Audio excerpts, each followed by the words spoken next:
sejahtera bagi kita semua. Semoga kita dalam lindungan Tuhan Yang Maha Esa. Halo semuanya, perkenalkan nama saya Delio Pusunggu dengan PEM 2401020020 dari Program Studi Pendidikan Bahasa Indonesia dari Universitas AKBP Nomensen Pematang Siantar. Di sini saya akan memutar video ini adalah tugas video dari mata kuliah Keterampilan Berbahasa Produktif dari Ibu Marlina Tambunan MPD. Di sini saya akan mengutarakan pendapat saya mengenai pengaruh teknologi dan pembelajaran bahasa Indonesia. Teknologi terus berkembang sangat pesat dan tentu saja hal ini akan mempengaruhi aspek kehidupan manusia seperti ekonomi, budaya, kesehatan, politik, dan terlebih juga pendidikan. Pendidikan adalah fondasi yang sangat penting dalam perkembangan suatu negara.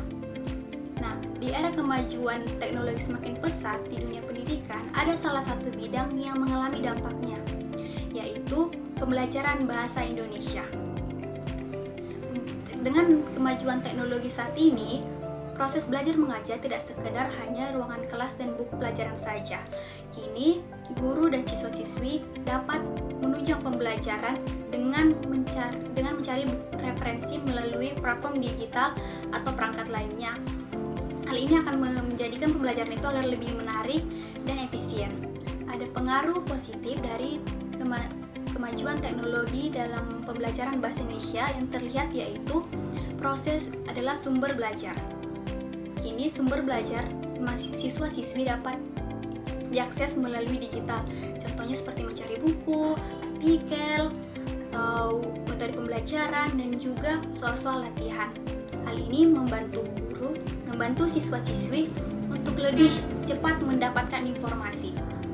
Hal ini juga membantu siswa-siswi untuk menambah wawasannya, tidak hanya dia dapat dari buku pelajaran saja. Metode pembelajaran juga dalam teknologi juga berbasis multimedia seperti penggunaan video, audio, dan juga animasi. Ini akan memperjelas struktur bahasa, kaidah penulisan, dan makna kata. Metode yang digunakan guru untuk menjadikan pembelajaran itu agar lebih menarik, contohnya seperti menjadikan kelompok diskusi secara online, presentasi online, podcast pembelajaran, dan juga rekaman suara. Hal ini juga akan membantu siswa-siswi agar lebih menarik, pembelajarannya agar lebih menarik, dan membantu mereka agar lebih paham dan mau belajar. Di sini saya akan menjelaskan beberapa aplikasi yang dapat digunakan untuk menunjang pembelajaran bahasa Indonesia. Yang pertama ada Google Classroom. Google Classroom digunakan guru untuk menyampaikan materi pembelajaran, tugas, dan juga penilaian ke siswa. Siswa juga dapat berkontribusi dengan berdiskusi di kolom komentar yang tersedia di aplikasi tersebut. Aplikasi ini juga membantu guru dan siswa tetap bisa berkomunikasi meskipun di luar jam pelajaran. Aplikasi yang kedua ada Quizizz. Aplikasi Quizizz adalah aplikasi kuis interaktif yang membantu siswa-siswi untuk membantu guru membuat pembelajaran agar lebih menyenangkan. Selanjutnya ada aplikasi Rumah Belajar. Rumah Belajar adalah aplikasi resmi yang diresmikan oleh Kementerian Pendidikan untuk membantu guru atau siswa-siswi untuk melihat pembelajaran bahasa Indonesia dengan lengkap. Seperti dalam aplikasi ini tersedia videonya, metode pembelajarannya, dan juga modul pembelajarannya. Ada juga aplikasi YouTube.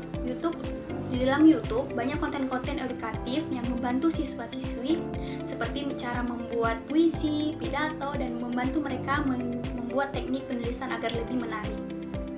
Aplikasi selanjutnya ada aplikasi Microscope Word. Microscope Word dapat digunakan siswa-siswi maupun guru untuk penulisan atau mengedit sebuah teks.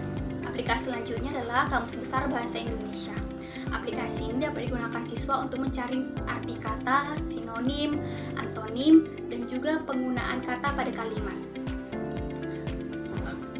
Aplikasi selanjutnya adalah aplikasi Pedoman Umum Ejaan Bahasa Indonesia. Aplikasi ini dapat digunakan guru maupun siswa-siswi untuk mengetahui ejaan yang benar, tanda baca, dan penggunaan kalimat. Ada juga aplikasi Wattpad. Meskipun aplikasi Wattpad bukanlah meskipun aplikasi web bukanlah platform formal, tapi dapat digunakan oleh siswa-siswi agar lebih meningkatkan literasi digital mereka. Seperti dalam aplikasi tersebut dapat membaca atau mereka dapat menulis sebuah cerita. Selanjutnya adalah media sosial. Nah, media sosial ini dapat menjadi media yang menciptakan kreativitas generasi muda atau siswa-siswi untuk mau seperti menuliskan cerita pendek atau mengupload video pidato di media sosial. Hal ini dapat menarik generasi muda yang lain untuk mau menjadikan media sosial itu lebih berkonten lebih positif. Aplikasi-aplikasi tersebut sangat bermanfaat dan dapat menjadikan keterampilan berbahasa itu meningkat, itu menyimak, berbicara, menulis, dan membaca. Teknologi juga membantu siswa-siswi untuk belajar mandiri. Seperti siswa-siswi juga dapat belajar sendiri di rumah menggunakan internet. Jadi pembelajaran tidak hanya dia dapat dari sekolah saja, melainkan bisa dia capai atau bisa dia mencarinya di rumah menggunakan internet. Ada juga siswa-siswi yang berkolaboratif. Metode ini adalah mengajak siswa-siswi yang lain untuk bekerja sama membuat suatu program digital seperti membuat blog atau membuat diskusi-diskusi yang diupload di media sosial. Nah, hal ini akan menarik generasi, meningkatkan pembelajaran agar lebih menarik. Seperti itu. Namun, meskipun pengaruh teknologi semakin pesat di dunia pendidikan, terlebih dalam pembelajaran bahasa Indonesia, penggunaannya harus tetap diawasi. Dengan kata lain, guru harus memberikan pembelajaran bahwa dalam menggunakan teknologi harus ada namanya tanggung jawab dan mau belajar. Artinya membatasi semua penggunaannya, tidak terus-menerus digunakan. Guru juga harus memberikan literasi digital seperti mengajari mereka bahwa membedakan informasi yang benar dan hoaks. Ini membantu mereka mengetahui informasi secara intelek.